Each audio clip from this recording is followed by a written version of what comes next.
when you had an opportunity as the Democratic nominee for the presidency of the United States of America to address so many different issues. And instead, what you did was go into protective mode. You wanted to show your loyalty or what have you, and then you lose the election. And what you want to do is point out all the reasons that you didn't win and point the finger of blame, it seems, in everybody else's direction instead of yourself.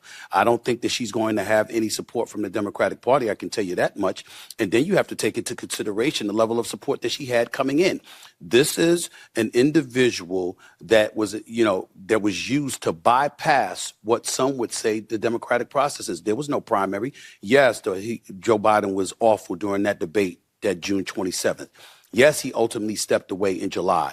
But if you talk to many people within the Democratic Party, they were talking about how this was all part of the plan, because had he departed significantly earlier, when we all saw slippage in him, as far as I was on a record a year earlier seeing the slippage.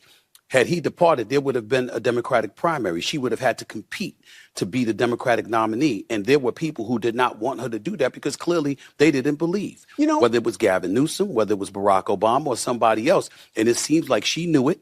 And that was the kind of feedback she received. And to talk about all of that now, post-election loss, nobody wants to hear that. That's crying, that's whistling into the wind. I got to say just quickly on this, she didn't speak up, but neither did Josh Shapiro. Neither did Gavin Newsom. Neither did all. Everybody just kind of stood by and, Oh, no, John. Don't do that. Don't do that. Josh Shapiro is the governor of the state of Pennsylvania. He has a job. He's in office, okay? The reality is that you were the vice president. You were swearing up and down that you were in the room for all the major decisions, and then come to find out you're acknowledging that that was not the case. So if you're an American voter, which I am because I am no politician, I am an American voter. I am a conscientious observer, and I'm hearing this stuff from you now, which was opposite of what you were verbalizing to America in pursuit of their vote. Now that you're trying to sell a book and we're hearing a totally different tune, all I'm trying to say to you is that folks are going to remember that, and you weren't that strong of a candidate before. Respectfully, remember, she didn't make it to Iowa